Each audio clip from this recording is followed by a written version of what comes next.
The notification on my phone screen didn't say happy birthday. It was a calendar alert rent due. I sat on the edge of my bed in the gray light of 6 in the morning and wrote the check just like I did on the 20th of every month. $1,800 made payable to Prescott Real Estate Holdings. My hand didn't shake, and my penmanship was perfect because sloppy records are a liability, but the irony bit down hard enough to draw blood. I was turning 39 years old today, and my birthday gift to myself was writing a check to a company my father owned for an apartment my mother allowed me to live in, provided I stayed invisible. I set the check on the nightstand and picked up my phone again. No texts, no missed calls. My thumb hovered over the Instagram icon, a reflex I hated but couldn't stop. I tapped it. The algorithm knew exactly how to hurt me. The first image was a throwback photo Tiffany had posted 3 days ago. Missing summer vibes. It was from her 24th birthday party 3 months ago. I stared at the photo of my younger sister in a shimmering gold dress, laughing with her head thrown back, surrounded by 200 guests at the country club.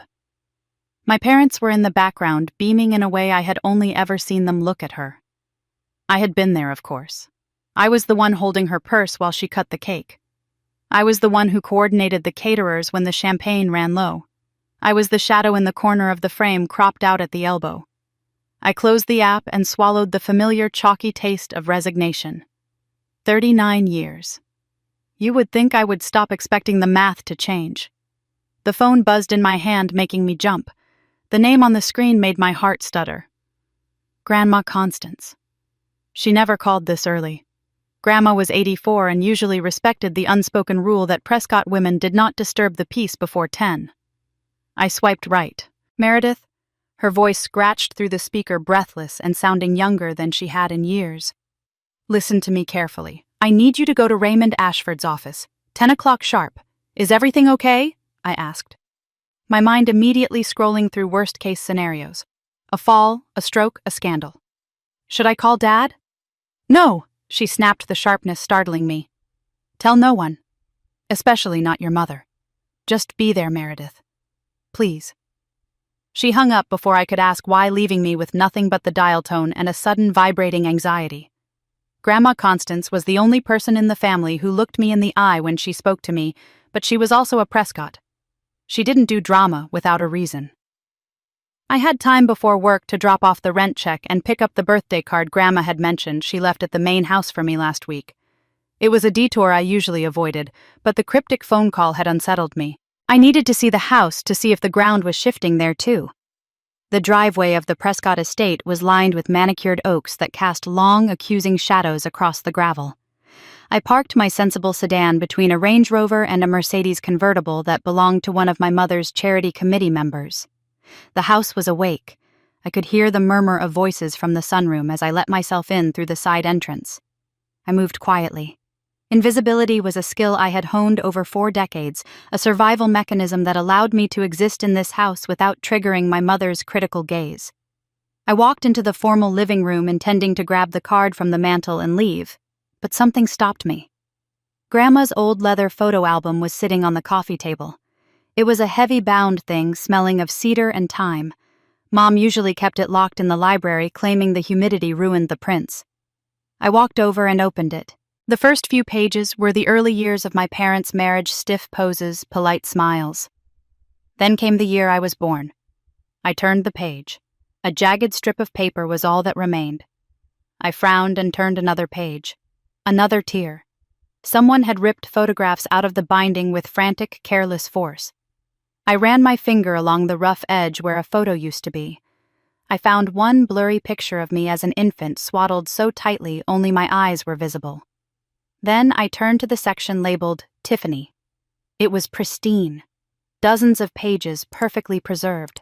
Tiffany taking her first steps. Tiffany in a pageant dress. Tiffany on a pony. The disparity wasn't new, but the violence of the torn pages was. It felt fresh. Diane. Where is Tiffany? She promised to help with the silent auction items. The voice drifted from the sunroom. I looked up to see my mother standing in the doorway holding a crystal flute of mimosa. She was 62 and terrifyingly elegant, wearing a silk blouse that cost more than my car. She looked at me and for a second her face was blank as if she were trying to place a stranger. Meredith, she said, her tone dropping 20 degrees. We weren't expecting you. I stood up, closing the album. I just came to pick up something Grandma left for me. My mother sighed, a short, sharp exhale through her nose. Well, make it quick. The committee is discussing the gala and we don't need distractions. She turned to leave, dismissing me as easily as she would a caterer who had walked into the wrong room. Mom, I said. She paused, looking back over her shoulder, her eyebrows raised in impatient arches. It's my birthday. The silence that stretched between us was loud enough to rattle the china in the cabinet. She blinked once. Oh. Right. She didn't smile. She didn't step forward to hug me. She just adjusted the cuff of her silk blouse. Family dinner tonight, Grandma insisted. Don't be late, Meredith. We're using the good silver. She walked away before I could answer. I stood there for a moment, listening to the chorus of laughter erupt from the sunroom, knowing not a single person in there knew I existed. I drove to work with the radio off. The silence felt safer than music. My office at the logistics firm was a sanctuary of order. Here I wasn't the invisible daughter. I was the supply chain manager. I was the person who knew where every container was between Shanghai and Los Angeles. I walked in at 9:15 and the difference was physical. My shoulders dropped 2 inches. Happy birthday. Mere Sarah from accounting waved a bagel at me. We put a cupcake on your desk. Chocolate, obviously. Thanks, Sarah, I said, and my voice sounded different here, stronger, deeper. I sat at my desk, surrounded by my color-coded filing system. I didn't just organize, I documented. I kept records of everything: emails, invoices, shipping, manifest discrepancies. It was a compulsion, maybe, but facts were the only things that didn't change their story later. I opened the bottom drawer to grab a fresh notepad for the meeting with Raymond, and my hand brushed against a small velvet box tucked in the back. It wasn't jewelry. It was my box of things I wasn't supposed to keep. I pulled it out. Inside lay a plastic hospital bracelet yellowed with age, the plastic cracked and brittle. I had found it in the trash when I was 7 years old. I remembered running to my mother, holding it up like a treasure. Look, Mommy, from when I was born. That's garbage, Meredith. She had said, her voice tight and strange. Throw it away. I hadn't thrown it away. I had fished it out of the bin and hidden it, a tiny piece of proof that I had started somewhere, even if I didn't know where I was going. I looked at the faded ink. It was too worn to read clearly without a magnifying glass, but I knew what it was. I slipped the bracelet into my purse. I didn't know why. It just felt like a day to keep my evidence close. I checked the time, 9:45. I grabbed my coat. Raymond Ashford's law office was on the 14th floor of a pre-war building downtown, the kind of place with heavy oak doors and carpets that swallowed the sound of footsteps. The receptionist nodded at me. They're waiting for you, Ms. Prescott. Grandma Constance was sitting in her wheelchair by the window, looking out at the city skyline. Raymond sat behind his massive desk, his silver hair perfectly combed, his hands folded over a thick file. Meredith, Constance said, turning her chair. Her eyes were bright, almost feverish. My brave girl. Sit down. I sat. The leather chair was cold. Why am I here? Grandma? Does Mom know your mother thinks I'm at my physical therapy appointment? Constance said, a mischievous glint in her eye that vanished as quickly as it appeared. We don't have much time. Raymond. Raymond cleared his throat and opened the file. He didn't look at me with the pity I usually saw in people's eyes when they realized who I was in the Prescott hierarchy. He looked at me with respect. Meredith Raymond, began his voice baritone and steady. As you know, your grandmother has been reviewing her estate planning. I nodded. I assumed I was getting a token sum, maybe enough to put a down payment on a condo so I could stop paying rent to my father. Constance Prescott owns 100% of Prescott's Table. Raymond continued. All 12 restaurant locations. The real estate portfolio, the licensing rights, the liquid assets. I know, I said. Effective immediately upon her passing, the entire estate, valued as of this morning at $87.4 million, is to be transferred to a single beneficiary. I waited for him to say, Tiffany. It was always Tiffany. You, Meredith Raymond said. The air left the room. I stared at him. I stared at Grandma. What? Everything, Constance said, softly. Every fork, every brick, every dime.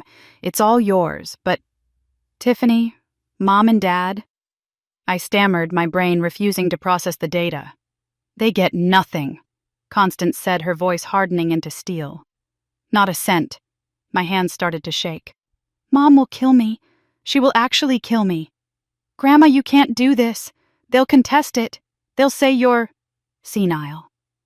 Constance let out a dry laugh. Let them try. Raymond has video evaluations of my mental state from 3 different psychiatrists recorded over the last month. The will is ironclad. Why, I asked, my voice barely a whisper. Why me? Because you're the only one who ever earned it, she said. But that's not the only reason. She leaned forward, her frail hand gripping the armrest of her chair. There is a condition, Meredith. I knew it. There was always a catch. I braced myself. Tonight at dinner, Constance said, her eyes locking onto mine with an intensity that terrified me. We are going to announce the will. And when your mother starts screaming and she will scream, I am going to tell you the second surprise. The second surprise. It's something your mother has hidden for 39 years, Constance whispered. Something that started in a hospital room the night you were born. I felt the weight of the plastic bracelet in my purse heavy as a stone. What is it? I asked. Constance leaned back, and for the first time I saw deep, ancient sorrow in her face. You'll find out at dinner, she said. But you need to be ready, Meredith. Because once I say it, there is no going back. Tonight, the family you think you know ceases to exist. I arrived at the estate precisely at 6:45. The gravel crunched under my tires, sounding louder than usual in the heavy evening air. I parked in my usual spot far enough from the entrance to not block anyone important, and checked my reflection in the rearview mirror. I looked the same as I had that morning, but I felt like I was wearing someone else's skin. The secret I was carrying from Raymond's office sat in my stomach like lead. Inside, the house smelled of rosemary and expensive candle wax. The dining room was already staged for a performance. My mother had ordered the staff to set the table with the Grandaunt's Limoges china, the delicate porcelain with the gold rim that we hadn't used since my father's 60th birthday. Crystal goblets shimmered under the chandelier light, waiting to be filled. It was a tableau of perfect family unity, brittle enough to shatter with a single wrong word. My father, Howard, was already there. He stood by the sideboard, pouring himself a glass of Cabernet. His hand trembled just slightly as the bottle neck clicked against the crystal rim. He didn't look up when I entered. Hi, Dad, I said. He flinched. Meredith. Good. You're on time. Your mother is… She's in a mood. Just try to keep your head down tonight. I wanted to laugh. Keeping my head down was my life's work, and look where it had gotten me. I watched him take a long swallow of wine, his eyes darting toward the hallway, as if checking for an ambush. He looked tired, the skin around his jaw slack and gray. Tiffany breezed in a moment later, thumbs flying across her phone screen. She didn't look up. Happy birthday, Mare, she said to the floor, walking past me to her seat at the center of the table. Diane made her entrance last. She swept into the room wearing a black dress that looked severe and architectural, her hair coiffed into a helmet of blonde perfection. She scanned the table, checking the alignment of the silverware before her gaze landed on me. Sit down, Meredith, she said. Don't hover. It makes the room feel small. We took our places.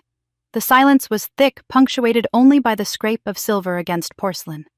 The staff served the roast in hushed efficiency and disappeared. My mother orchestrated the conversation like a conductor, asking Tiffany questions about her upcoming trip to Cabo and talking over my father whenever he tried to speak about the golf course.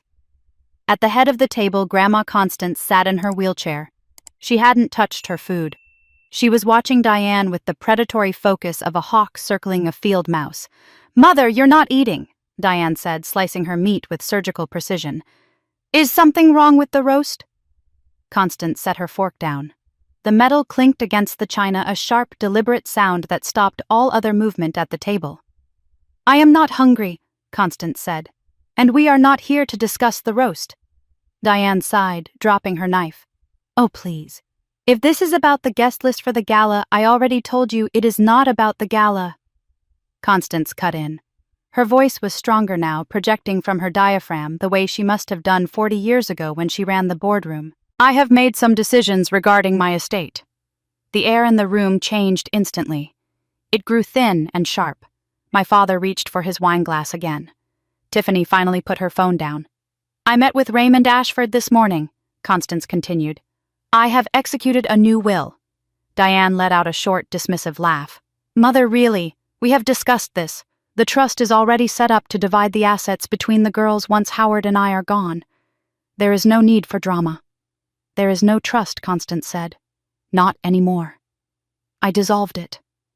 Diane froze. Her eyes narrowed. You can't simply dissolve it. It required my signature, which I gave. Constance turned her head, slowly looking at each of us in turn before her gaze settled on me. I have left everything to Meredith. The silence that followed was absolute. I could hear the hum of the refrigerator from the kitchen down the hall. Diane blinked. Excuse me? Use your hearing, Diane. Prescott's table. The 12 locations, the licensing rights, the real estate portfolio, the liquid assets, everything. It all goes to Meredith, solely to Meredith. That's $87 million. Diane whispered the number, slipping out before she could stop it. 87.4, actually, Constance corrected calmly. It was a good year.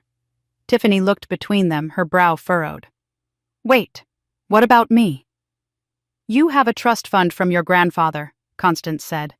It is more than enough for anyone to live on comfortably. But the empire, the legacy that belongs to Meredith. This is ridiculous, Diane hissed. She stood up her chair, screeching against the hardwood floor. Mother, you are clearly not in your right mind. I will have this contested by morning. Undue influence. Diminished capacity. We will have you evaluated. Try it, Constance said. Raymond has documented everything, including my psychiatric evaluation from last week. I am sound of mind, Diane. I am just finally sound of conscience. Diane turned to me. The mask of the composed matriarch fell away, revealing something ugly and terrified underneath. You, she spat. You did this. You manipulated her. You've been whispering in her ear, playing the victim. I didn't do anything, I said, my voice steady despite the adrenaline flooding my veins. Don't lie to me. Diane slammed her hand on the table, making the crystal jump. You've always been jealous of Tiffany, jealous of this family. You've never fit in and you know it. You slink around in the shadows judging us taking our charity. I never fit in because you made sure I didn't, I said. Diane's eyes widened. It was the first time in 39 years I had ever spoken back to her at this table. Excuse me, she said, her voice dropping to a dangerous whisper. I looked at her. I looked at the woman who had criticized my posture, my hair, my career, and my laugh every day of my life. I realized suddenly that she didn't hate me because I was flawed. She hated me because I was there. I said you made sure I didn't fit in, I repeated. You cropped me out of the photos, Mom, literally and figuratively. Diane's face went white, then red. Fine.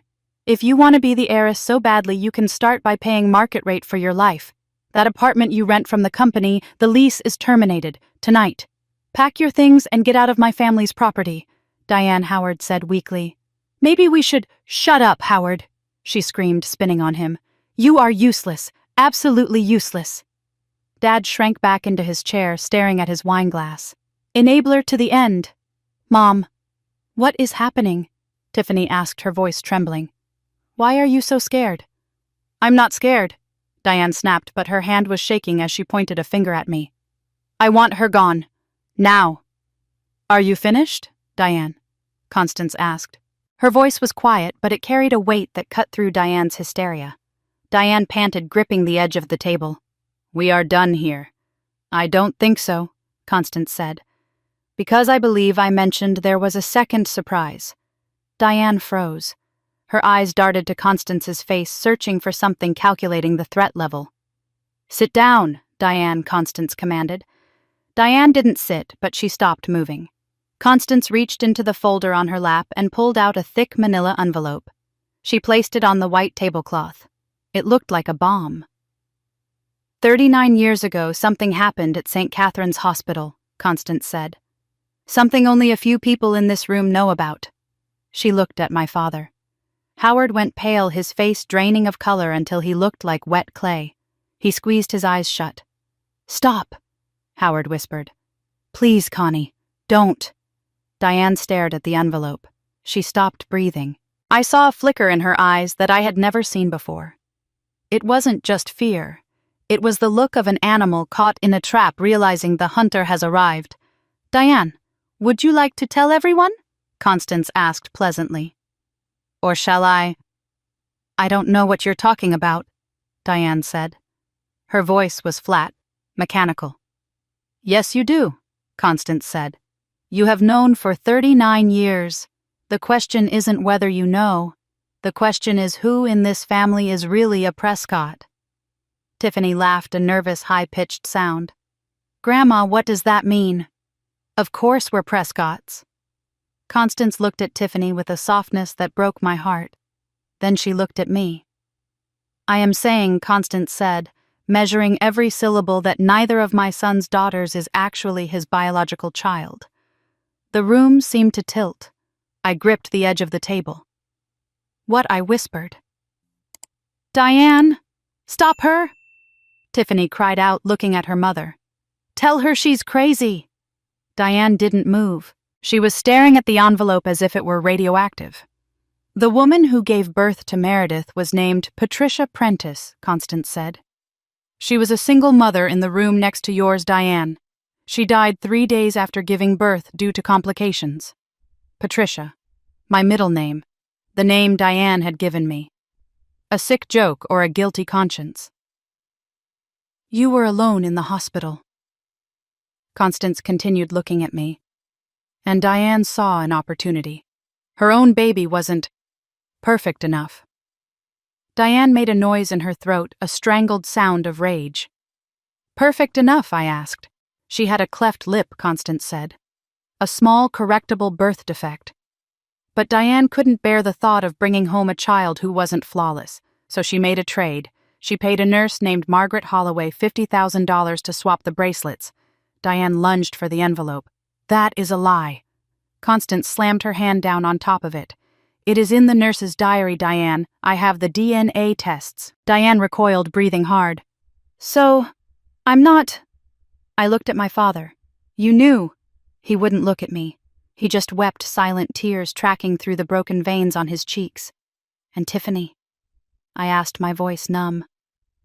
"If Diane sent her real baby away, is Tiffany the real daughter?" Constance shook her head slowly. "No," she said. 15 years later, Diane wanted a do-over. She wanted a golden child to replace the disappointment she felt with you. But she couldn't get pregnant. So she faked it. Tiffany stood up, knocking her chair over. "That isn't true, Mom." And when the time came, Constance said, relentless, she went to a different hospital. She found a teenage mother named Cross who was giving her baby up for adoption. And she took that baby too. Constance looked at both of us, her gaze heavy with 10 years of silence. "Diane Prescott has 2 biological daughters," she said, "but neither of them is in this room. One was thrown away into the foster system because she had a scar on her lip. And the 2 of you are simply the stolen props she used to play house." The silence in my car after leaving the estate was heavy enough to choke on. I drove without knowing where I was going, my hands gripping the steering wheel so hard my knuckles turned the color of old bone. The speedometer crept up 60, 70, 80 until the vibration of the engine rattled my teeth and forced me to slow down. I couldn't go home. I didn't have a home anymore. Diane had evicted me between the salad and the main course. I ended up back at Raymond Ashford's office. The building was dark, but the lights were on in the corner suite on the 14th floor. When I walked in, Grandma Constance was still there, a blanket draped over her legs, sipping tea with a hand that shook slightly. Raymond was pacing his tie undone, looking less like a corporate attorney and more like a general surveying a battlefield. "You came," Constance said softly. I stood in the doorway, feeling the phantom weight of that envelope on the dining table. "Is it true?" I asked. "I need to know, Grandma. Is it actually true, or was that just..." "Theater," Constance set her cup down. "I have known for 10 years, Meredith. I hired a private investigator the day I saw the results of a genealogy test I took for fun. The DNA didn't match. I wasn't related to you. I walked to the nearest chair and collapsed. 10 years. I had to wait, she said, her voice fierce. I had to wait until you were strong enough, and I had to wait until I had enough evidence to bury her. If I had spoken sooner, she would have cut me off from you. She would have destroyed the evidence. I played the long game. Raymond stopped pacing and leaned against his mahogany desk. He looked at me with a gravity that made my stomach turn. Meredith, before we open these files, you need to understand something. Once you see what is in here, you cannot unsee it. This isn't just about inheritance anymore. This is criminal fraud. Kidnapping technically. Kidnapping, I repeated. The word tasted like copper. Are you sure you want to know? Constance asked. I thought about the 39 years of feeling like a puzzle piece jammed into the wrong spot. I thought about the way Diane looked at me like a stain on her carpet. I've spent my whole life not knowing, I said. Open the files. For the next week, I lived in a residence inn 2 blocks from Raymond's office and spent my days inside his conference room, which we had converted into a war room. My organizational skills, the ones Diane mocked as tedious, finally had a purpose. I built a timeline on the whiteboard. I color-coded the players. Raymond worked beside me, ordering takeout and answering my endless questions. One night around 2 a.m, while we were sorting through hospital billing records from the 80s, I caught him rubbing his eyes. Why are you doing this? I asked. You're a partner at the biggest firm in the city. You don't need this headache. Raymond looked at me, and his professional mask slipped. My father's business partner embezzled everything we had when I was 20. My parents didn't want to make a fuss. They wanted to keep the peace. They lost their house, their retirement, everything because they were too polite to call a thief a thief. He tapped a finger on the stack of documents. I don't like thieves, Meredith, and I don't like bullies. Your mother is both. I looked back at the whiteboard. The evidence was compelling, but it was all circumstantial. We had the nurse's name, Margaret Holloway. We had records of large cash withdrawals from Diane's account around the time of my birth. We had the DNA test Constance had secretly run on hair from my brush years ago. But doubt is a parasite. It eats you from the inside. Diane had launched her counter-offensive. My phone was a minefield of texts from her society friends. Your poor mother is devastated. How could you do this to her? I heard you're having a breakdown. Dear, please get help. She was spinning the narrative. I was the unstable, greedy daughter attacking the family matriarch. I needed to hear it from him. I dialed my father's number. He answered on the second ring, his voice hushed. Meredith, you shouldn't be calling. Dad, I said, gripping the phone. Did you know? Just tell me. There was a long silence on the line. I heard the click of a lighter. He was smoking again. It's complicated, Mir. It's not complicated, I yelled, startling Raymond across the room. It's binary. Did you know I wasn't yours? I found out later, he whispered. 5 years later. The nurse. She came back. She wanted more money, and you paid her. I wanted peace, Meredith. If it got out, the scandal, Diane would have fallen apart. We were a family. You were my daughter in every way that mattered. But I wasn't, I said, tears finally spilling over. If I was your daughter in every way that mattered, you wouldn't have let her treat me like a servant in my own house. You wouldn't have let her erase me. I hung up. He hadn't denied it. He had known. For 34 years he had watched me try to win her love, knowing it was a rigged game. I need air, I told Raymond. I took a cab to Grandma Constance's private apartment in the city. It was a small place compared to the estate filled with books and the smell of lavender. She was waiting for me. Come here, she said, gesturing to the velvet sofa. I have something to show you. She pulled out the leather photo album, the same one I had seen at the main house, the one with the torn pages. But this one was intact. I saved the pages, she said. I took them out years ago before Diane could burn them. She opened the album to the year of my birth. There were no pictures of Diane holding me. Instead, there was a Polaroid of a woman in a hospital gown, her hair dark and matted with sweat, holding a bundle. She looked exhausted, pale, but her smile was radiant. Who is she? I asked, my voice trembling. Patricia Prentice, Constance said. Your mother. I traced the face of the stranger who looked so much like me. I had her chin. I had her eyes. She was in the room next to Diane. Constance explained. She was alone. No husband, no family. She died of an embolism 3 days after this picture was taken. You were an orphan, Meredith. A ward of the state waiting to happen. So Diane saved me. I asked, a desperate hope flaring up. Maybe it was an act of mercy. Constance closed the book. Number. Diane didn't take you because she wanted to save you. She took you because she had discarded her own. She discarded her own. The words hung in the air. Diane's baby, my biological grandchild, was born with a cleft lip, Constance said. It was mild. A simple surgery would have fixed it. But Diane! She is obsessed with image. She saw imperfection and she rejected it. She swapped the babies. She sent her own flesh and blood into the foster system under a fake name so she could bring home the pretty baby from next door. I felt sick. Physically sick. I wasn't chosen. I was stolen. And somewhere out there, another woman had been thrown away like garbage because she wasn't perfect enough for Diane Prescott. I went back to Raymond's office in a daze. I sat at the conference table staring at the timeline. Something was nagging at me.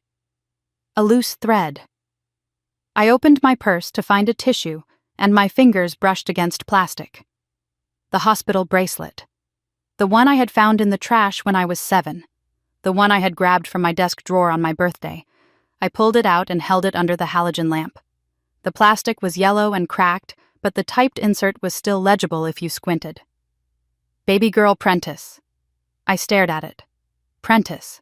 Not Prescott. This was it. Physical proof. I had been carrying the evidence of my own kidnapping since I was 7 years old. Raymond, I said. Look at this. He came over, adjusting his glasses. Prentice. That matches the nurse's diary. That matches the death certificate for Patricia Prentice. This is admissible Meredith. This is the smoking gun. But my mind was racing ahead, connecting dots that made my blood run cold. Raymond, I said slowly, if Diane's biological baby went to foster care, and I am Patricia Prentice's baby, I looked at the DNA results on the table. The ones for Tiffany. Constance said Diane did it twice, I whispered. Raymond pulled up Tiffany's file. 0% DNA matched to the Prescotts. 15 years later, I said, thinking of the timeline. I was a disappointment. I wasn't the social butterfly Diane wanted. She wanted a do-over. But she couldn't get pregnant. She faked it, Raymond said. She stole Tiffany too, I said, the horror of it expanding in my chest. From a different hospital. A different mother. Raymond tapped the file. A teenage mother named Cross. We tracked the records. A baby girl born to a 16-year-old supposed to be adopted by a family in Ohio. The baby disappeared from the record. Tiffany isn't my sister, I realized. She's just another victim. The realization hit me harder than the loss of the money. Tiffany, the golden child, the princess in the tower, she was just a prop. Diane had built a family out of theft and lies, curating children like she curated furniture. Where is Diane's real daughter? I asked. The one she threw away. Raymond hesitated. He looked at Constance's notes. Her name is Gemma, he said. Gemma Hayes. She kept the last name of the family she was placed with briefly. Gemma Hayes, I repeated. The name felt heavy. She lives in Columbus, Raymond said. She's a nurse. Constance has been keeping tabs on her, anonymously. Does she know? I asked. No, Raymond said. She thinks she was abandoned at birth. She has no idea she is the heir to the Prescott fortune. I stood up. I walked to the window and looked out at the city lights. I felt a strange, cold clarity settling over me. The fear was gone, replaced by a cold, hard anger. We need to find her, I said. Meredith, Raymond warned. If we bring her into this, it gets messy. It's already messy, I said, turning back to him. Diane stole my life. She stole Tiffany's life. And she threw Gemma's life in the trash. I don't want the money, Raymond. I don't care about the restaurants or the estate. I picked up the hospital bracelet and closed my fist around it. I want her to face us. All three of us. For the next 48 hours, Raymond Ashford's conference room became my entire world. I stopped thinking like a daughter and started thinking like a supply chain manager. I treated the wreckage of my life as a logistics problem. I turned the whiteboard into a master timeline color-coding every event with sticky notes. Blue for medical records, red for bank withdrawals, green for the undeniable gaps where the truth had been erased. "You are terrifyingly good at this," Raymond said, watching me cross-reference a hospital billing code with a canceled check from my father's 1985 ledger. I capped my marker. "I spent 20 years tracking shipping containers across 3 oceans, Raymond. Finding a paper trail in my own family is just a matter of knowing where the bodies are buried. We had the documents, but paper is silent. We needed a voice." Raymond had located Bethany Holloway, the daughter of the nurse named in Constance's notes. Margaret Holloway had died 15 years ago, but she had left something behind. Bethany agreed to meet us at a diner in Jersey City, a neutral ground far enough from the Prescott sphere of influence. The diner smelled of burnt coffee and maple syrup. Bethany was sitting in a corner booth shredding a paper napkin into tiny, nervous confetti. She was 63, wearing a sensible raincoat and clutching a handbag as if someone might snatch it. "Ms. Holloway?" I asked, sliding into the booth opposite her. She looked at me, and her eyes widened. "You look just like the photo in my mother's journal. Not the baby photo. The photo of the other woman. Patricia," I said. "My mother." Bethany nodded, her hands still shaking. "My mother never forgave herself, you know. She took that money because my dad was sick and we were drowning in medical bills. $50,000 was a fortune then. But it ate her alive." "Tell me what happened," I said gently. I didn't need her guilt. I needed her testimony. Bethany opened her bag and pulled out a photocopy of a handwritten journal page. She slid it across the Formica table. It was the night shift, Bethany said, her voice dropping to a whisper. 3 babies in the ward. The Prescott baby, Diane's real daughter, was born healthy, 10 fingers, 10 toes, but she had a cleft lip. I stared at her. A cleft lip. "It was mild," Bethany said, "completely correctable with surgery. The doctors told Mrs. Prescott it would leave a faint scar, maybe nothing at all by the time the child was 10. But your mother, she wouldn't hear it. She wouldn't hear it. She called it a defect," Bethany said. "She told my mother she couldn't bring home a broken child. She said the Prescotts didn't have imperfections. The cruelty of it took my breath away. Diane hadn't swapped babies because of a terminal illness or a genetic tragedy. She had thrown away her own flesh and blood because of a cosmetic flaw, because a tiny scar would have ruined her perfect family photos. So she chose me," I said, my voice hollow. "You were in the next bassinet," Bethany said. "Perfect. Symmetrical. Alone. Your mother had just passed. Mrs. Prescott saw an opportunity. She paid my mother to switch the bracelets and the charts. She sent her own baby into the system under a Jane Doe alias, and she took you home. And the 3rd baby I asked, thinking of Tiffany." Bethany shook her head. "That was later. My mom wasn't involved in the 2nd time, but she heard rumors. Mrs. Prescott came back 15 years later looking for another upgrade." I thanked Bethany and took the journal pages. As I walked out into the gray afternoon, I felt a strange new emotion. It wasn't just anger anymore. It was disgust. Pure, unadulterated revulsion for the woman I had spent 39 years trying to please. I drove back to the Residence Inn where I was staying. I was exhausted, my head throbbing with the fluorescent lights of the diner. I swiped my keycard, pushed open the door to room 314, and froze. Diane Prescott was sitting in the armchair by the window. She looked perfectly composed, legs crossed at the ankle, hands folded in her lap. She hadn't broken in. She was simply Diane Prescott. Doors opened for her. "We need to talk," she said. My heart hammered against my ribs, but I didn't step back. "How did you get in here? Don't be tedious, Meredith. I am a donor to the hotel's parent company." She stood up and walked toward me. She looked smaller than I remembered, or maybe I was just finally standing up straight. "I don't know what lies your grandmother has been feeding you," she said, her voice smooth as glass. "But this ends now.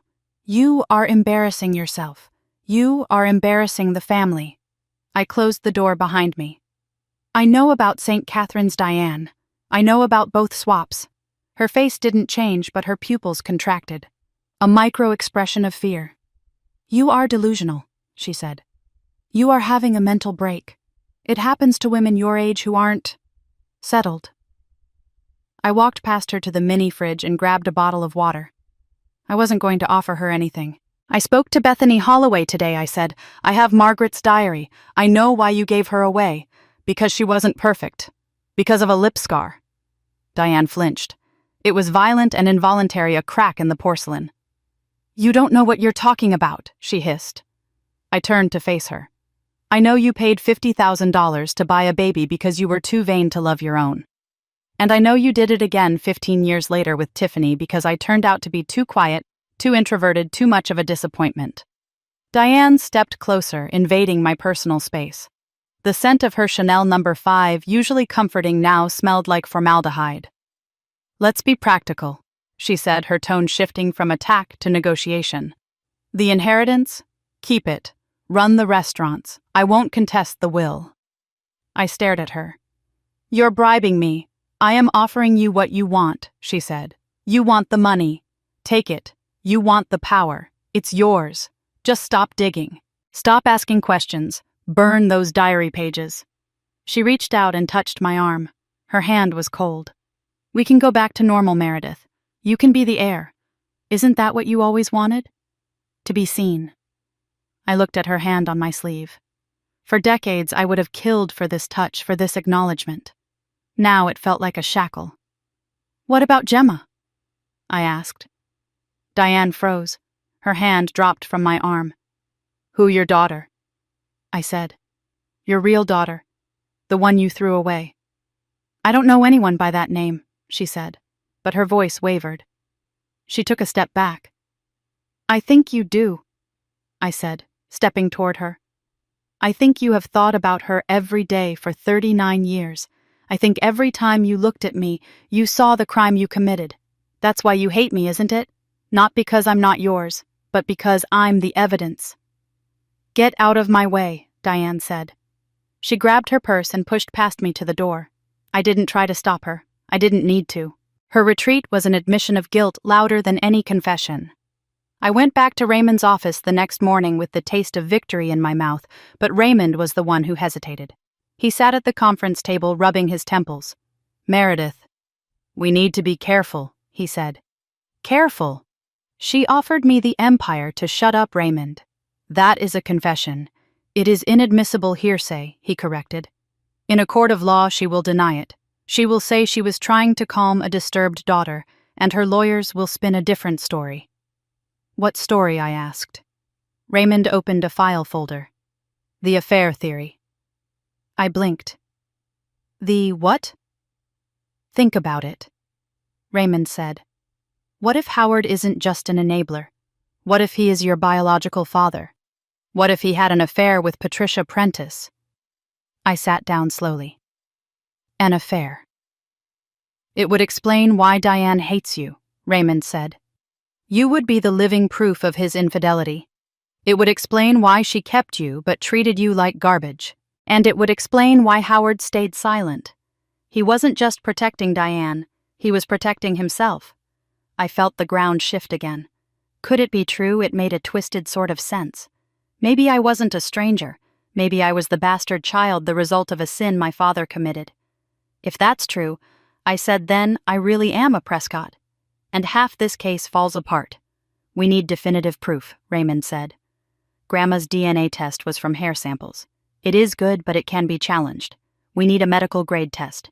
We need to compare your DNA against a known sample from Patricia Prentice's family. Do we have that? Constance is thorough, Raymond said. She obtained medical samples from Patricia's estranged sister years ago under the guise of a genealogy project. We also have a sample from Howard. Run it, I said. I need to know. The wait for the lab results was excruciating. It took 48 hours, during which I paced the floor of my hotel room until I had memorized the pattern of the carpet. I replayed every interaction I ever had with my father. His avoidance, his guilty looks. Was it shame for letting his wife buy a baby, or shame for fathering one with another woman? When the call came, Raymond didn't sound triumphant. He sounded solemn. Come to the office, Meredith. The results are in. I walked into the office 10 minutes later. The file was closed on the desk. Tell me, I said. Raymond opened the folder. Subject Meredith Prescott, he read. Comparison to subject Howard Prescott. Probability of paternity. 0%. I let out a breath I didn't know I was holding. So, no affair. No affair, Raymond confirmed. You are not Howard's daughter. He turned the page. Comparison to subject Patricia Prentice. Probability of maternity. 99.9%. You are Patricia's daughter Meredith. You are 100% Prentice. There is not a drop of Prescott blood in your veins. It hurt. Even though I expected it, it hurt to have it confirmed in black and white ink. I was a stranger who had walked into a play and forgotten to leave the stage. So, Grandma, Constance, she really loves me just because she chose to. I asked, my voice catching. She loves you because you are... you, Raymond said gently. That is the point, Meredith. Blood is biology. Family is behavior. He picked up a second file. But there is one more result, he said. Gemma, I asked. Raymond nodded. We ran the sample Constance obtained from Gemma Hayes. Comparison to Constance Prescott. 25% match. Consistent with a grandmother and granddaughter relationship. She is theirs, I whispered. She is the real Prescott. She is Howard and Diane's biological child, Raymond said. The one born with the cleft lip. The one sent to foster care. He slid a piece of paper across the desk. It was a printout of an email. Constance reached out to her, Raymond said. Through a proxy, she told Gemma there might be answers about her birth family. Gemma wants to meet. To meet who, Constance? You, Raymond said. She wants to meet you. I looked at the paper. A name, a phone number, and a location in Columbus, Ohio. She's waiting, Raymond said. I picked up the paper. My hand wasn't shaking anymore. I had spent my life wondering why I didn't fit into the Prescott shape. Now I knew. I wasn't a broken piece. I was just part of a different puzzle. Book the flight, I told Raymond. I'm going to meet my sister. The flight to Columbus was a blur of cloud cover and turbulence, but my hands were steady. I rented a car at the airport, a compact sedan that smelled of industrial lemon cleaner, and drove to the address Raymond had given me. It wasn't a house. It was a coffee shop in a brick building called The Grind, tucked into a neighborhood of porch swings and peeling paint. I sat at a corner table with a cold brew I didn't drink, watching the door. Every time the bell chimed, my stomach twisted. I had spent 39 years thinking I was an only child, then 24 years thinking I was a big sister to a princess. Now I was waiting for a ghost. When she walked in, I knew her instantly. It wasn't because she looked like me. She didn't. She looked like Howard Prescott. She had his square jaw, his height, and the exact shade of hazel eyes that stared back at me from the portrait in my father's study. She was wearing scrubs, her hair pulled back in a messy bun, looking tired in the way that settles into your bones. I stood up. My legs felt heavy. Gemma. She stopped. She looked at me, scanning my face with a nurse's triage gaze, efficient, assessing, guarded. You're Meredith. I nodded. She walked over and sat down, placing a canvas tote bag on the floor. She didn't hug me. She didn't smile. She just looked at me. And that was when I saw it. A faint white line running from her lip to her nose. It was barely there. A whisper of a scar. A surgeon had stitched it with incredible skill, leaving behind a mark you would have to be looking for to see. But I was looking. I was staring at the reason Diane Prescott had abandoned her own flesh and blood.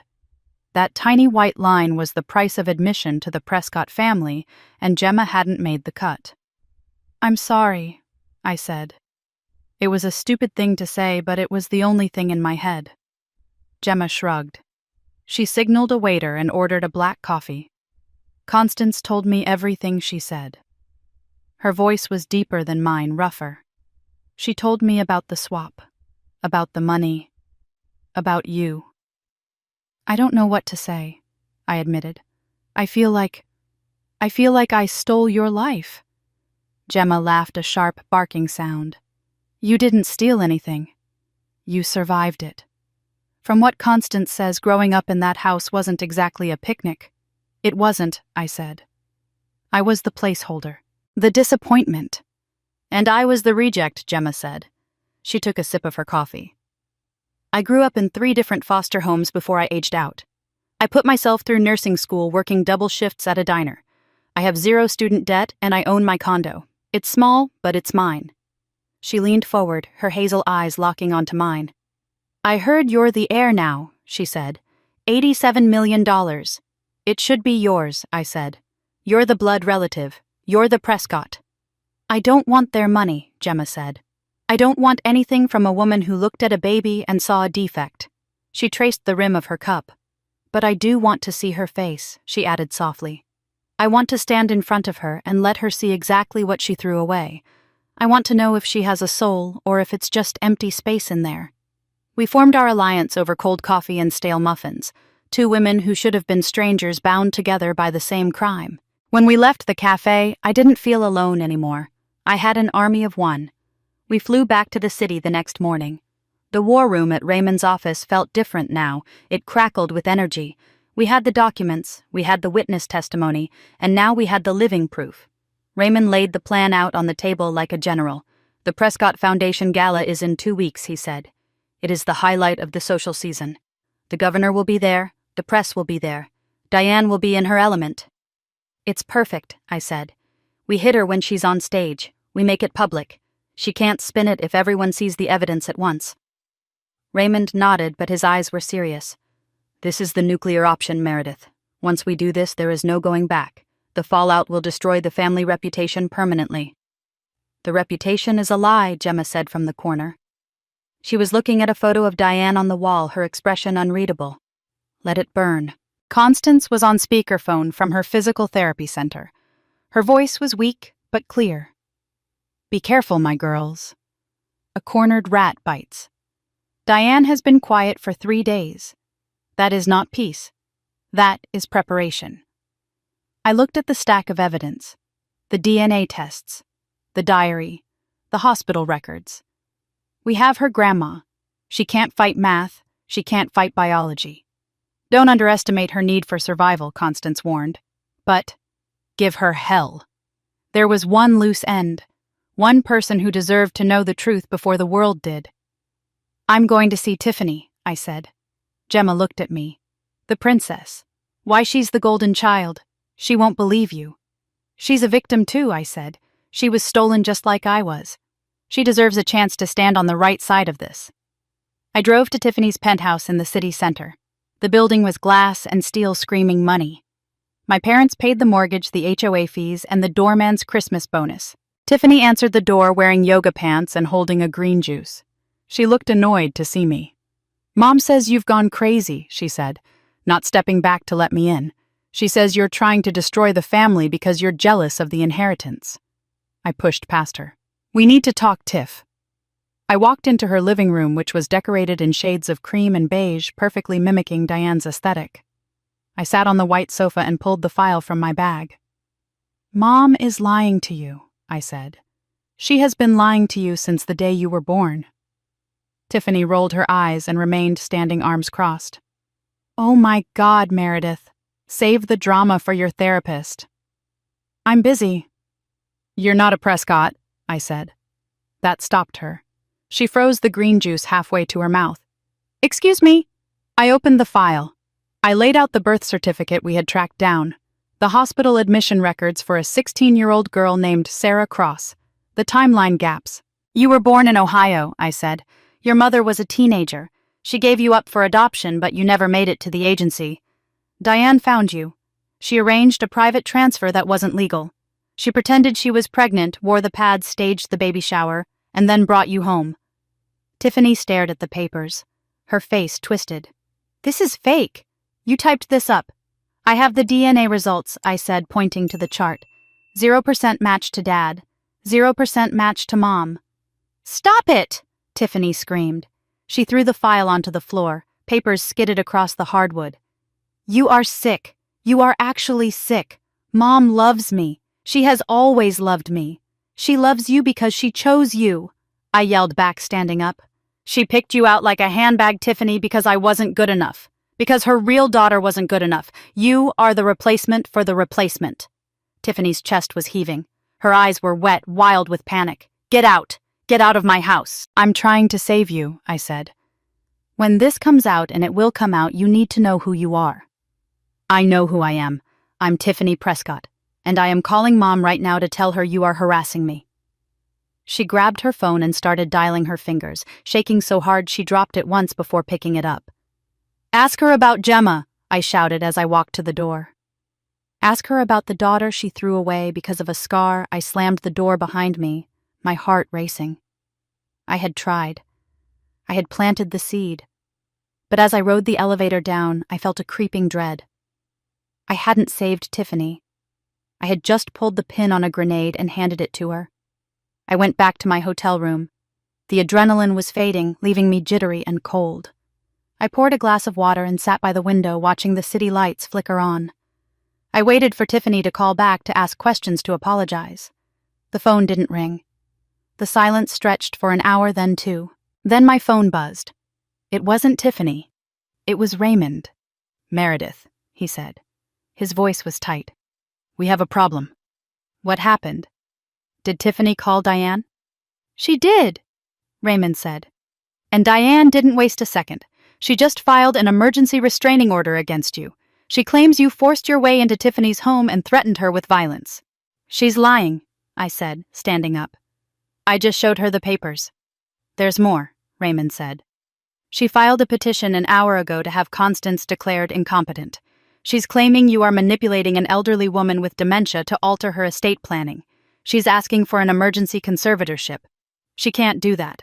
Grandma is sane. She can freeze everything while the court decides," Raymond said, "and she's controlling the narrative. Turn on the news." Channel 4. I grabbed the remote and clicked the TV on.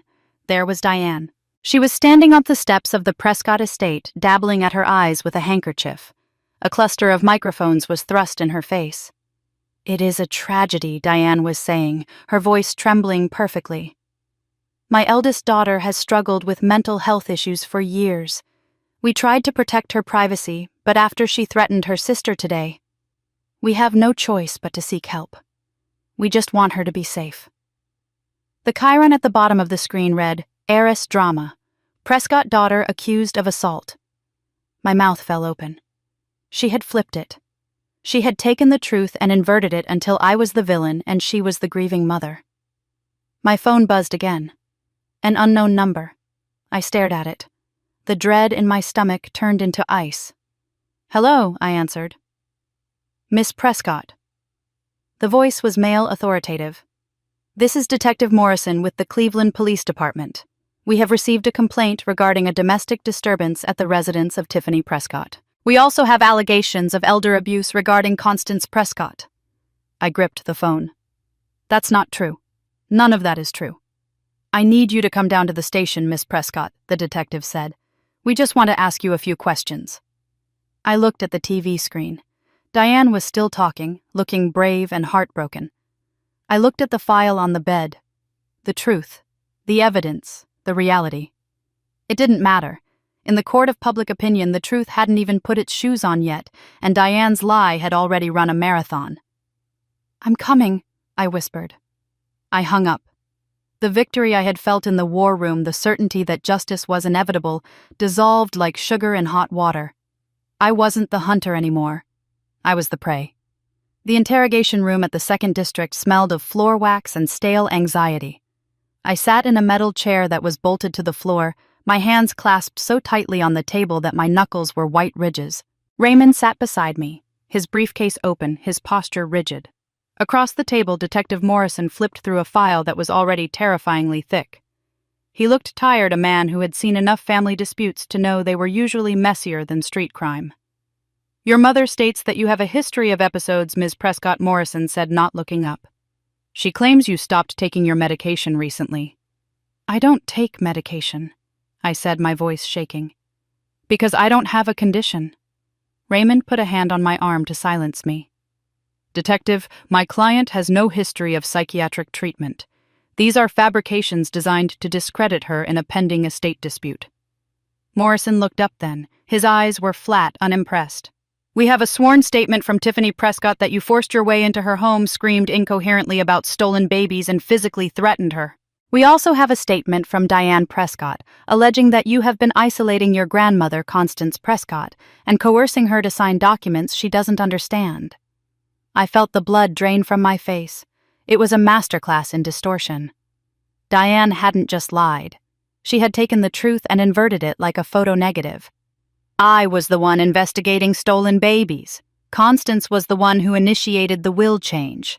"This is Darvo," I whispered. "Deny attack, reverse victim and offender," Ms. Prescott Morrison asked. "My client denies all allegations," Raymond said smoothly. "We have documentation proving that Constance Prescott is of sound mind, including video evidence recorded last week. And the interaction with Tiffany Prescott was a conversation, not an assault." Morrison closed the file.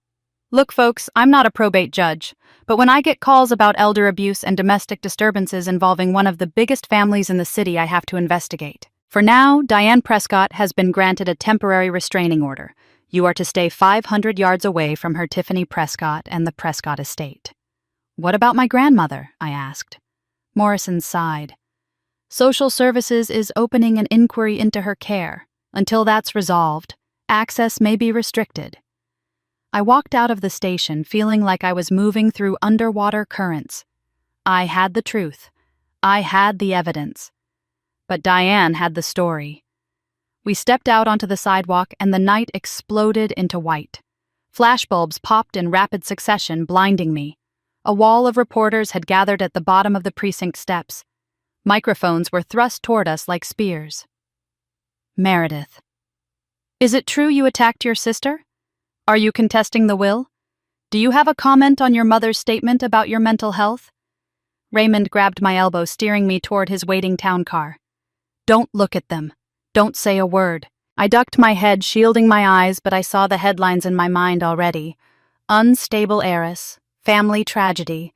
Diane had weaponized the one thing she cared about most, her publicity. The back of the car was quiet, insulated from the chaos outside, but the silence screamed. I pulled my phone out. It was vibrating incessantly. Texts from numbers I hadn't heard from in years. People from the country club, my mother's charity board. "I can't believe you would do this to Diane, after everything she gave you.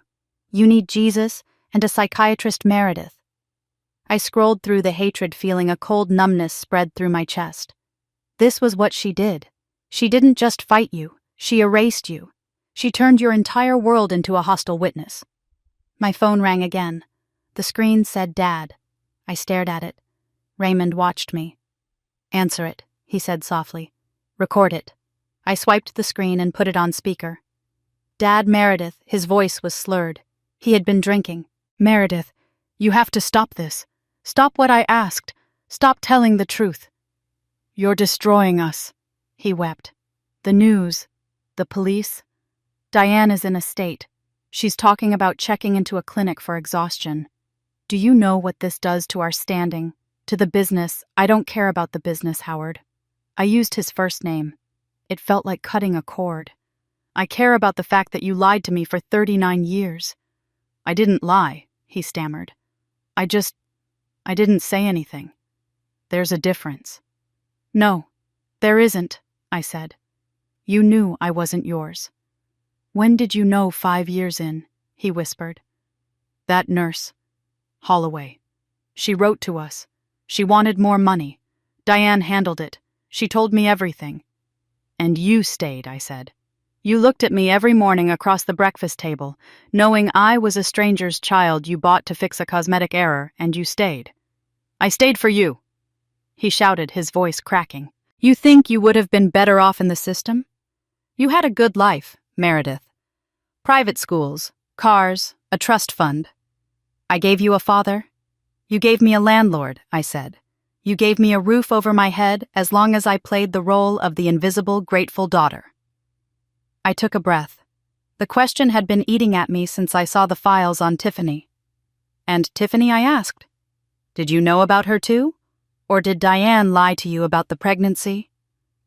The line went silent. All I could hear was his heavy, wet breathing. "Dad, I helped her with the padding, he whispered. The car seemed to swerve, though Raymond was driving perfectly straight. What? She wasn't pregnant? He said, his voice flat with resignation. We couldn't. She wanted a fresh start. A baby that was actually ours in spirit, if not blood. But we couldn't adopt legally, not with the timeline she wanted. So she found the girl in Ohio. I drove the car Meredith. I drove Diane to pick up the baby. I closed my eyes. He wasn't a victim. He wasn't a coward. He was an accomplice. You're not an enabler. Howard, I said. You're a co-conspirator. I hung up. I blocked the number. I felt lighter in a terrifying way, like an astronaut whose tether had just snapped. Raymond's phone rang. He answered it on the car's Bluetooth system. Ashford. There was a frantic voice on the other end. A nurse. Mr. Ashford, it's regarding Constance Prescott. You're listed as her medical proxy. What happened? Raymond asked, his hands tightening on the wheel. She collapsed 20 minutes ago, the nurse said. It looks like a stroke. The ambulance is taking her to St. Jude's. It's bad, sir. Drive, I said. The hospital waiting room was a purgatory of beige vinyl and fluorescent humming. I paced the length of the room, counting the tiles, 412 steps from the vending machine to the window. Diane had done this. The stress of the petition, the police inquiry at the care facility, it had been too much for an 84-year-old heart. Raymond came out of the ICU doors, his face grim. She's alive, he said. But it was a massive hemorrhagic stroke. She's paralyzed on the right side. Her speech is compromised. Can I see her briefly? She's asking for you. I walked into the room. The machines were loud, beeping, whooshing, clicking. Constance looked tiny in the bed, a bundle of bones and pale skin hooked up to tubes. Her face was slack on one side, pulling her mouth into a permanent frown. "Grandma," I whispered. Her left eye opened. It found me. It was still sharp, still blue, still her. Her hand, the good one, twitched on the sheet. I took it. It was cold. Dith. The syllables were a struggle, forcing their way through a broken connection. "I'm here," I said, tears dripping onto her knuckles. "I'm so sorry. I shouldn't have started this." She squeezed my hand, weakly but with intent. "No. Up. Don't stop," I asked. La, she rasped. Ish. The gala. It was 3 days away. Both. Girls, she managed to say. Her eye drifted to the door, then back to me. Show. Them. Fam. Lie. The effort exhausted her. Her eyes closed and the monitor's rhythm slowed. The nurse touched my shoulder. You need to let her rest. I walked out of the ICU and kept walking. I didn't stop at the waiting room. I found the hospital chapel, a small, windowless room with abstract stained glass and rows of empty chairs. I sat in the back row and put my head in my hands. It was over. Diane had won. She had the restraining order. She had the public sympathy. She had neutralized Constance. I was alone. I was the crazy daughter who attacked her sister and gave her grandmother a stroke. I should just take the money, I thought. The bribe Diane offered. Take the restaurants, move to Europe, disappear. Let Tiffany live her lie. Let Gemma stay in Columbus. Why was I fighting for people who didn't even know they needed saving? The door creaked open. I didn't look up. I assumed it was a chaplain or a janitor. Footsteps approached, soft rubber soles on carpet. Someone sat down in the chair next to me. I looked up. It was Gemma. She was wearing her street-clothes jeans and a hoodie, but she still looked like a nurse. Calm in the face of blood. Raymond told me, she said. She's dying, I said, or close to it. She's tough, Gemma said. I checked her chart at the nurse's station. Don't tell anyone. HIPAA violation. She looked at the abstract glass. So, Gemma said, this is the part where you quit. I wiped my face. Look at the scoreboard, Gemma. She has the cops, the press, and the courts. I have a box of stolen papers and a grandmother who can't speak. If I keep going, she'll bury me. Gemma turned to me. The faint scar on her lip caught the dim light. "Do you know what it's like to grow up knowing you were thrown away?" she asked. I stayed silent. "I spent 18 years wondering what I did wrong," she said. "Was I too loud? Too quiet? Did I cry too much?" I audited my existence every single day, trying to find the flaw that made my mother leave me in a basket. She pointed to her lip. "Turns out it was this. A millimeter of skin." She leaned forward, her intensity radiating like heat. "You think you're losing Meredith, but you're looking at it wrong. You survived growing up in that house. I survived growing up with nothing. We are the two things Diane Prescott fears most. What's that survivor's Gemma said? She thinks she can break you because she broke the others.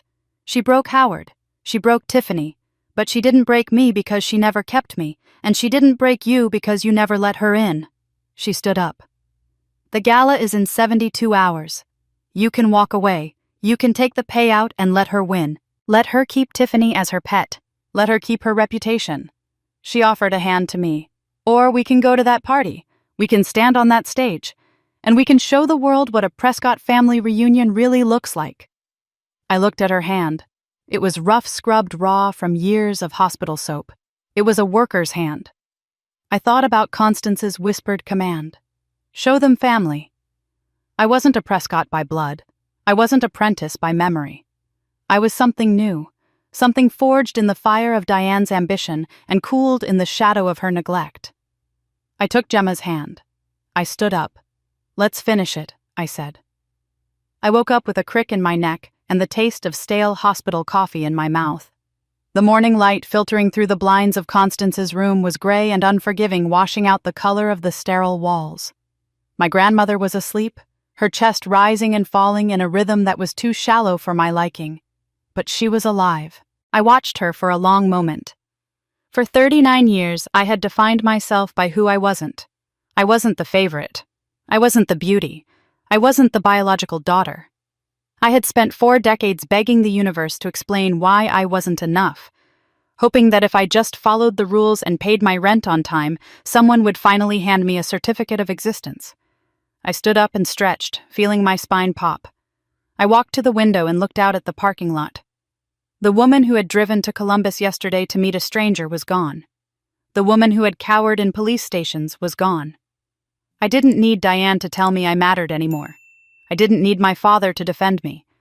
I didn't even need the Prescott name. I turned back to the room. Gemma was asleep in the recliner, her arms crossed over her chest, looking like a soldier catching 10 minutes in a trench.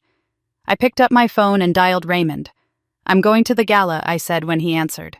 Meredith Raymond's voice was thick with sleep. "The restraining order. If you get within 500 yards of Diane, you will be arrested." "Let them arrest me," I said. "But not until I've said what I need to say. The Grand Hotel Ballroom is private property, but it's a public event. I bought a ticket 6 months ago under my own name. Technically, I'm a guest. Diane will have security remove you at the door." "No, she won't," I said, "because I'm bringing guests she can't throw out without causing the exact scene she's trying to avoid." "And Raymond? Bring the files. All of them." I hung up and touched Gemma's shoulder. She woke instantly, eyes clearing in a second. "We're doing it," she asked. "We're doing it," I said. We set up our command center in my hotel suite. It was quieter than Raymond's office and felt less like a law firm and more like a bunker. Raymond arrived at noon with a banker's box that contained the ammunition for the night. He laid everything out on the duvet. "Here is the package," he said, handing me a slim leather portfolio. "Inside are certified copies of the DNA results from 3 independent labs, the affidavit from Bethany Holloway, photocopies of the hospital logs, and the deed to the trust property Diane sold to fund the first payoff." He paused, reaching into his briefcase to pull out a small black device. It looked like a fountain pen. "This is for you," he said. "A pen." "It's a high-fidelity recorder," Raymond said. "It captures audio from 30 feet away, even in a noisy room. In Ohio, only one party needs to consent to a recording. That party is you." I took the pen. It felt cool and heavy. "Why do I need this?" "We have the documents. Documents are dry." "Meredith, Juries get bored with paper. But a voice. A confession. That is visceral. Diane is going to panic. When she panics, she talks. If she admits to anything, the swap, the bribery, the fraud, I want it on tape. I clipped the pen to the neckline of my blouse. It was invisible. Gemma came out of the bathroom. She had showered and changed into a simple black dress we had bought at the mall an hour ago. It was understated, almost severe, but it made her look formidable.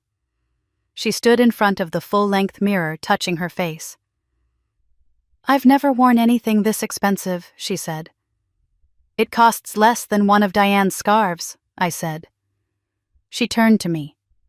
"What if she doesn't recognize me? It's been 39 years. I was 3 days old when she last saw me." "She'll recognize you," I said.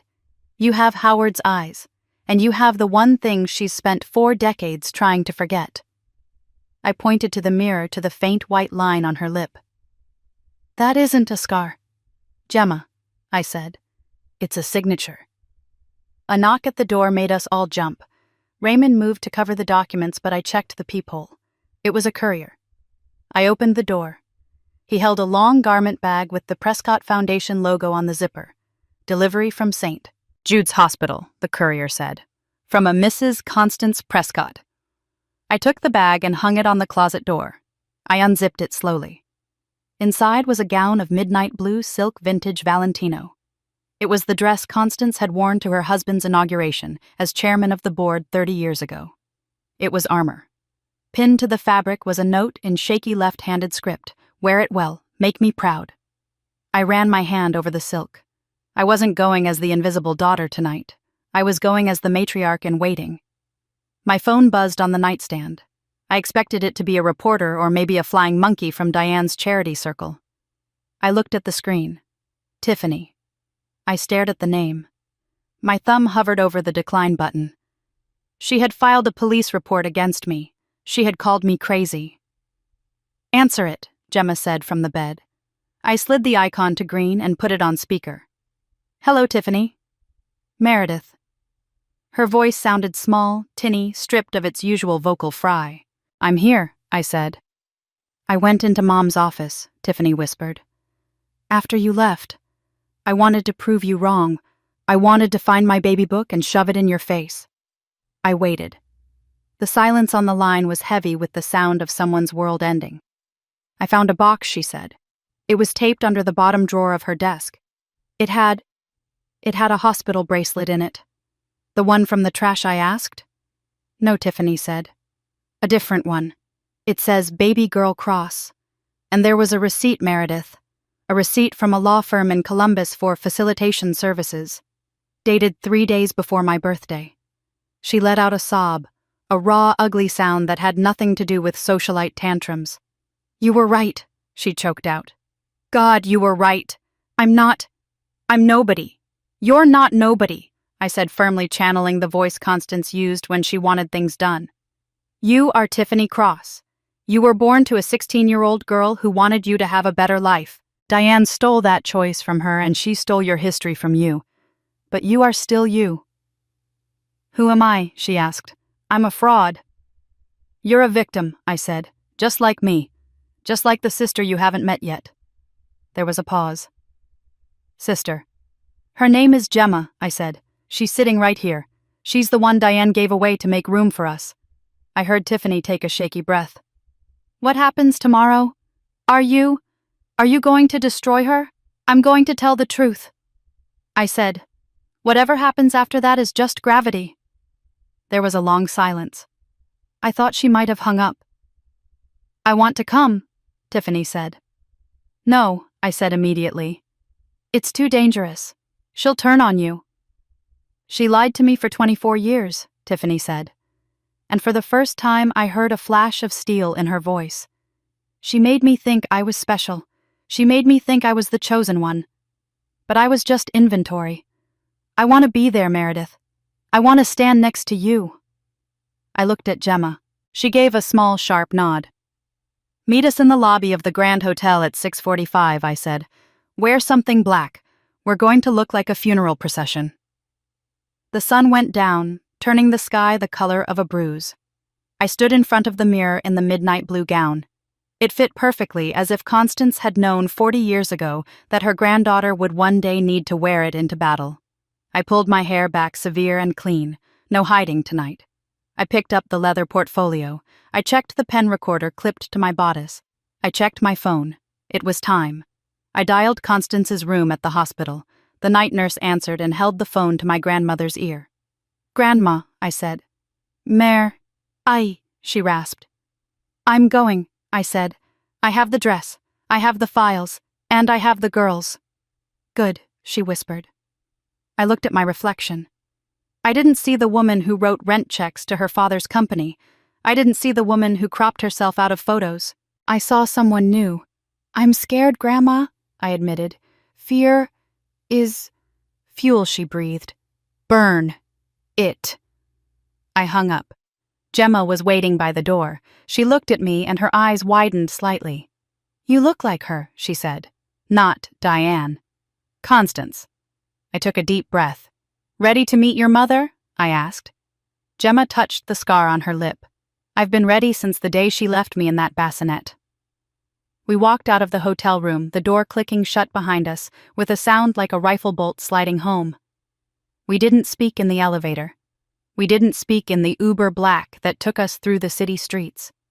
We were moving with the gravitational pull of a collision that had been scheduled 39 years ago. As the Grand Hotel loomed ahead, lit up like a palace, I felt a strange sense of calm settle over me. I wasn't looking for validation anymore. I wasn't looking for an apology.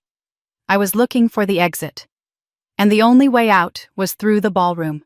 The ballroom of the Grand Hotel was a cavern of crystal and light smelling of lilies and old money. 300 of the city's most influential people were milling about holding flutes of champagne that cost more than my first car. In the center of it all stood Diane Prescott. She was wearing gold tonight, a shimmering column of sequins that caught the light with every breath. She threw her head back, laughing at something the governor said, her hand resting possessively on his arm. She looked invincible. She looked like a queen on her coronation day. I stood at the top of the marble staircase, my hand resting on the velvet rope. The midnight blue Valentino gown felt heavy against my skin, a second skin of silk and history. I wasn't just wearing a dress, I was wearing Constance's legacy. I took a breath. The air tasted cold and sharp. "Let's go," I whispered. I walked down the stairs. Gemma was on my left, dressed in black, her face set in stone. Tiffany was on my right, pale and shaking, but moving with a grim determination I had never seen in her before. Heads turned. It started as a ripple near the entrance and spread like a wave across the room. The music, a string quartet playing Vivaldi, didn't stop, but the conversation died. They knew about the restraining order. They knew about the police report. They expected a scene, a breakdown, a spectacle of the unstable daughter crashing the party. Instead, they got a phalanx. Diane turned. Her smile froze in place, looking like a crack in a windshield. Her eyes darted from me to Tiffany, then to the security guards by the door. She took a step forward, her face rearranging itself into a mask of concerned pity. "Meredith," she said, pitching her voice so the nearby donors could hear. "Oh, honey, you shouldn't be here. You're not well." I reached the bottom of the stairs and walked straight toward her. The crowd parted, creating a wide aisle between us. "I'm perfectly well." "Mother," I said. My voice was steady, amplified by the sudden silence of the room. "And I think it's time we stopped pretending otherwise." Diane's eyes narrowed. She moved closer, dropping her voice to a hiss. "You are violating a court order. I will have you arrested in front of the governor." "Is that what you want?" I smiled. It wasn't a nice smile. It was the smile of someone who had already checked the exits. "Go ahead," I said. "Call them. But while we wait, I have some guests I'd like to introduce." I stepped aside. Gemma moved forward. She didn't say anything. She just stood there 5 feet from the woman who had birthed her. The ballroom lights were unforgiving. They caught the angles of her face, the square jaw, the high cheekbones, and they caught the scar. Diane stared. For a second, there was nothing but confusion. Then recognition hit her like a physical blow. Her hand flew to her throat. Her face drained of color, leaving her rouge standing out like bruises. She knew. She knew the eyes. She knew the chin, and she knew the mark she had tried to erase. Who is that?" Diane whispered. The microphone on the podium picked it up, carrying her fear to every corner of the room. "My name is Gemma Hayes," Gemma said. Her voice was rough, unpolished, and real. 39 years ago, I was born at St. Catherine's Hospital." Diane took a step back, bumping into a waiter. No, this is a trick." My mother looked at me and saw a cleft lip. Gemma continued, pointing to her face. A tiny imperfection, completely fixable. But to her, I wasn't good enough. I wouldn't look right in the family photos. So she threw me away. A gasp went through the room. "She sent me to foster care under a fake name," Gemma said. "And she bought a replacement." Gemma pointed at me. "Her." Diane looked around wildly. Her composure was fracturing, pieces of it falling away like dry plaster. "This is insane! These women are mentally disturbed. They have concocted a sick fantasy to hurt me." She looked at Tiffany. "Tiffany, darling, tell them your sister is off her medication." Tiffany stepped forward. She was trembling, but she didn't look away. "She's not my sister," Mom Tiffany said. "And I'm not your daughter." Diane froze. "Tiffany, I went to your office," Tiffany said, her voice breaking. "I found the receipt, the one from the lawyers in Ohio. You bought me, too." The room erupted. Whispers turned into shouts. Phones were out, recording every second. Diane looked trapped. She looked at Howard, who was standing by the bar staring into his drink. "Howard? Do something?" she shrieked. Howard looked up. He looked at me, then at Gemma, then at Tiffany. He looked at the wreckage of the lie he had helped maintain for 3 decades. He set his drink down and turned his back. "You are all lying," Diane screamed, turning on the crowd. "I am the victim here. I gave them everything." Raymond stepped out from the shadows. He opened the leather portfolio. "I have DNA results from 3 independent laboratories," he announced, his baritone cutting through the noise. "I have sworn testimony from the daughter of the nurse you bribed, and I have the hospital logs." He held up the documents. "It is all here, Mrs. Prescott. The fraud, the bribery, the abandonment." Diane looked at the papers. She looked at the faces of her friends, her donors, her admirers. She saw judgment. She saw the end of her reign, and she snapped. "Fine," she yelled, throwing her hands up. "Fine. You want the truth?" She pointed a shaking finger at me. "Your mother was dead. You were a ward of the state. You would have rotted in an orphanage if I hadn't taken you in. I gave you a life, Meredith. I gave you a name. I gave you a future." "And me?" Gemma asked quietly. "What did you give me?" Diane turned to her. Her eyes were wild, manic. "You were broken," she hissed. "Do you have any idea what people would have said? A Prescott with a defect? I did what had to be done. I protected the family name." The silence in the room was absolute. It was the silence of a grave. "And Tiffany?" I asked. "I saved her." Diane cried, tears streaming down her face. Angry self, righteous tears. "She was going to be white trash. I raised her as a princess." She looked around the room, panting, waiting for applause. Waiting for everyone to see her martyrdom. "I did it for them. I did it for all of them. I sacrificed everything to make this family perfect." I looked down at the pen clipped to my dress. The tiny red light wasn't visible, but I knew it was recording. Every word, every admission, every twist of her narcissism. I unclipped the pen and held it up. "Thank you, Diane," I said. "That's all we needed." I handed the pen to Raymond. Diane stared at the device. Then she looked at me. The realization dawned, slowly creeping over her face like a shadow. She realized she hadn't just lost the argument. She had just confessed to multiple felonies in a room full of witnesses and a recording device. Her knees gave out. She didn't faint gracefully. She crumpled, sinking to the floor in a pile of gold sequins. She covered her face with her hands and began to sob, ugly, guttural sounds of a woman who had lost the only thing she ever loved, her reflection.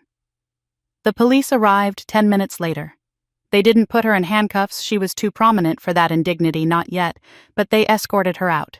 She walked between two officers, head down the crowd, parting for her like the Red Sea, but this time there was no admiration in their eyes, only pity and disgust. Howard left separately. He didn't look at us. He simply walked out the side door, got into his car, and drove away. I watched him go, feeling a strange lightness. He was gone. The enabler had finally enabled himself right out of the picture. The ballroom began to empty. The music had stopped long ago.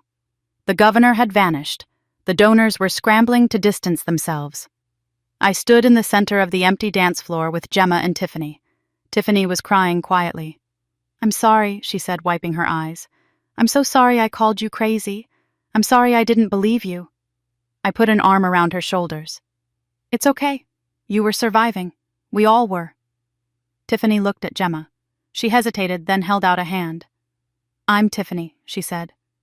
I guess I'm the one who got your room." Gemma looked at the hand, then at Tiffany's tear-streaked face. She took it. "You can keep the room." Gemma said, a small, tired smile touching her lips. The wallpaper was probably terrible anyway. Tiffany laughed, a watery, hiccuping sound. It was pink stripes. "So what happens now?" Tiffany asked, looking around the cavernous, empty room. "The foundation is ruined. The name is mud." "We rebuild," I said. "But not as Prescott's." Raymond walked over, pocketing his phone. "Constance is watching the live stream," he said. "The nurse says she's crying. Happy tears. She wants to see you all tomorrow." I looked at my sisters. The nurse, the socialite, and the invisible manager. We didn't match. We didn't share blood except for Gemma and the woman who had just been escorted out by the police. But standing there shoulder to shoulder, I felt a tether snap into place. It wasn't biology. It was choice. "Let's go get a burger," Gemma said. "I'm starving, and this champagne tastes like hairspray." 3 months later, the spring air in Constance's garden smelled of wet earth and lilacs. My grandmother was in her wheelchair, a blanket over her lap, but her color was better. Her speech was slow, but the slur was almost gone. The news cycle had moved on, as it always does. Diane was living in a rented condo in Florida, awaiting trial for fraud and custodial interference. Her lawyers were pleading insanity. I hoped she got the help she needed, but I didn't check on her. That part of my life was a closed book. Howard had filed for divorce and moved to a golf community in Arizona. He sent birthday cards. We didn't answer them. I sat at the patio table slicing a cake. It was a simple sheet cake from the grocery store topped with 40 candles. Gemma sat across from me laughing as the wind tried to blow the candles out. Tiffany was next to her wearing scrubs. She had enrolled in nursing school. She said she was done with being a prop. She wanted to be useful. Make a wish. Constance said, her voice raspy but warm. "Both of you." I looked at Gemma. It was our birthday. 40 years ago today, we had been born in the same hospital, separated by a wall and a checkbook. Gemma closed her eyes. I watched her for a second. The scar on her lip was just a line now, a part of her story, not the whole definition. I closed my eyes. I thought about wishing for the years back. I thought about wishing for a mother who had loved me or a father who had protected me.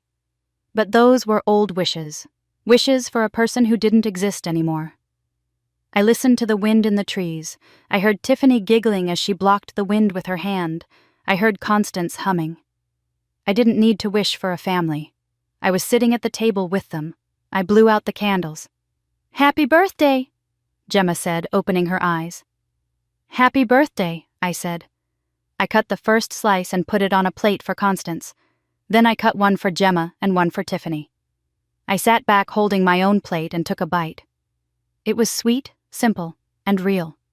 I had spent 39 years trying to be seen. I had fought and screamed and bled to be acknowledged. But as I looked around the table at the women who had chosen to stay, I realized the truth. I didn't need them to see me. I saw myself. And for the first time in 40 years, I liked what I saw. Looking back on the wreckage of the Prescott legacy, I realized that I spent decades trying to buy affection with obedience, paying rent for a space I should have owned by birthright.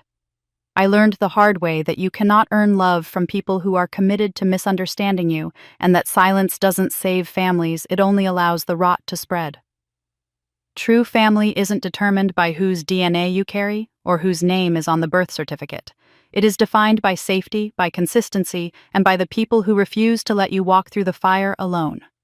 I found more sisterhood in a coffee shop with a stranger than I ever found in the mansion where I was raised, proving that biology is nothing compared to the bond of being chosen. To you listening right now, I want to ask, how much of your own light have you dimmed just to fit into someone else's shadow? How many times have you apologized for taking up space in a room where you belong? We often tell ourselves that keeping the peace is a virtue, but peace built on lies is just a prison with invisible bars. If you are waiting for permission to stop fighting for people who never fought for you, this is it. You don't have to wait for a scandal or a court order to claim your own worth. You are allowed to walk away from toxic loyalty. You are allowed to choose the people who choose you back. I want to hear from you. Have you ever had to redefine what family means to find your own peace? Share your story in the comments, because the moment we speak our truth is the moment we stop being invisible.